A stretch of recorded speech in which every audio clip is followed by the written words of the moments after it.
Assalamu alaikum. Hello everyone. Welcome back to E3 Learners. This is Shafil Jannat. I'm going to be talking to you about some facts, some ways, some things that you should know to improve learning English. We all want to learn English, don't we?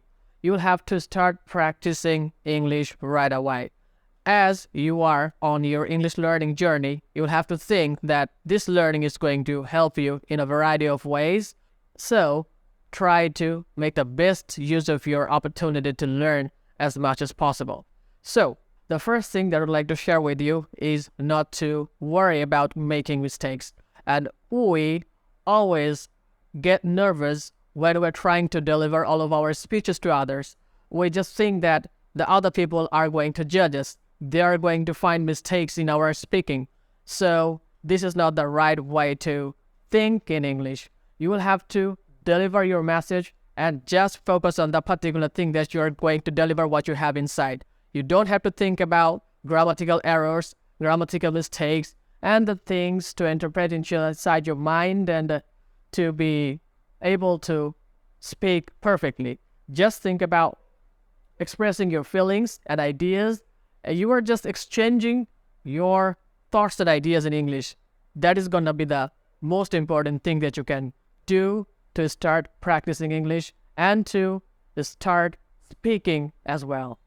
Then the second thing that I'd like to share with you is to surround yourself in English speaking environment.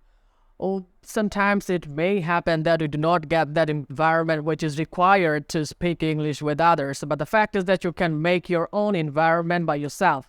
How can you do that? You can have this question to yourself, but I'm going to be giving you some tips on it. You can talk to yourself in front of mirror.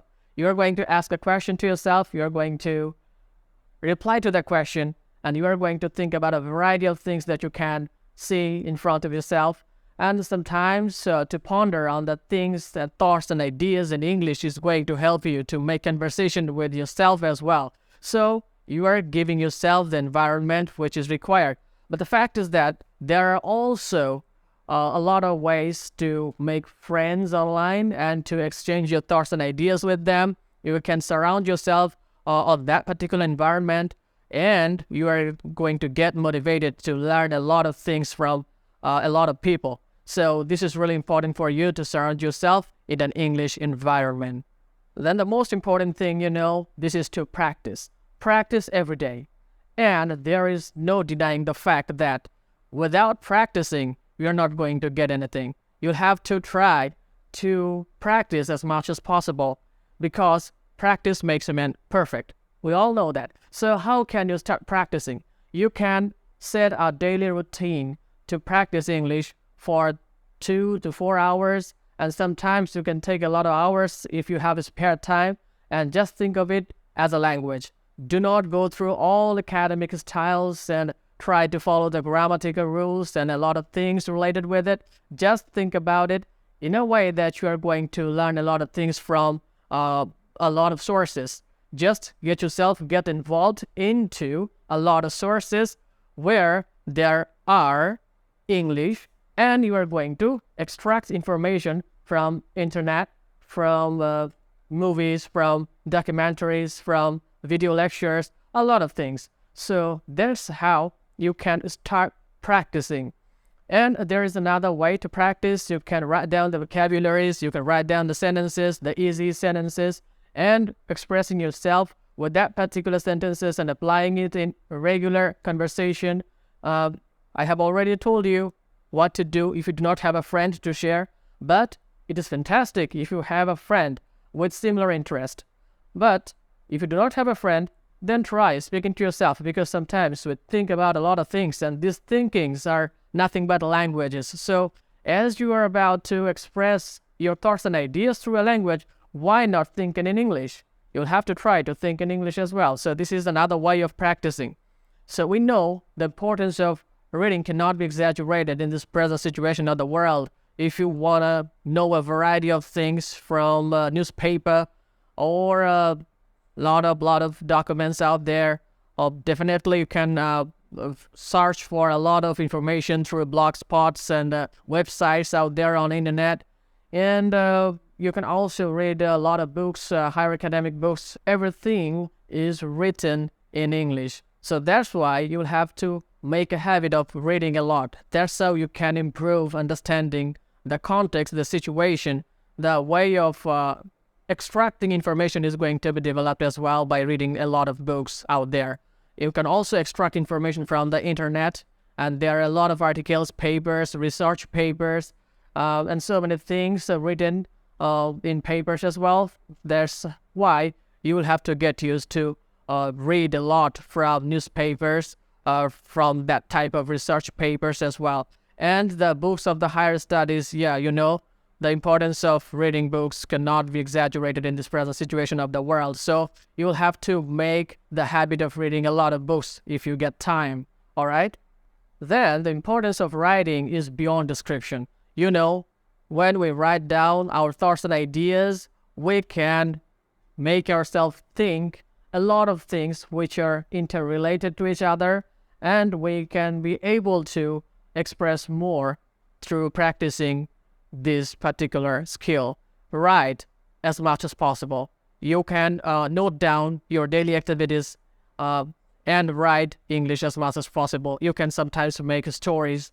You can share your status with the people on social media, but you'll have to practice writing as well.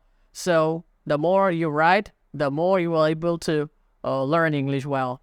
Then comes the most important skill, which is listening. You will have to listen a lot.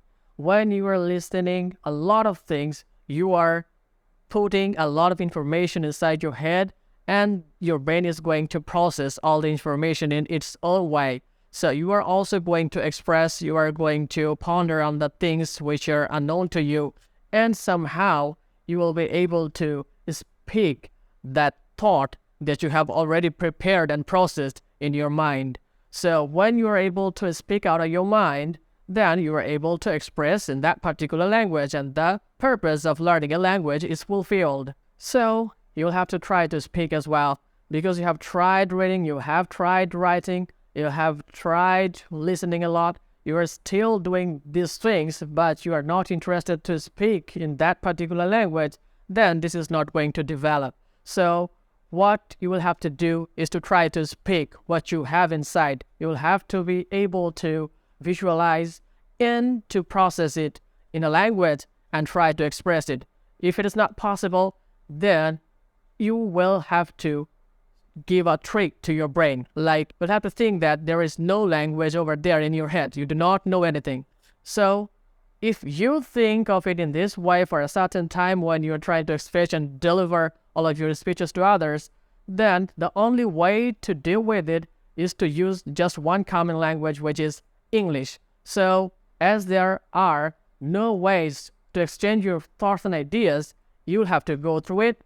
And even if you make mistakes, even if you go through a lot of challenges, and sometimes you may find that you are not getting the right vocabulary to express yourself to others, but that doesn't mean that you are doing the wrong thing. You are definitely on the right track. Keep speaking. Whether these are meaningful or not, but do not worry. Just trust me. Do these things, keep learning, and to be able to successful in life, and your English learning journey is going to be brilliant and fantastic. Thanks for watching this lecture. I would like to see you in my next video as well. Thanks everyone. Assalamu alaikum.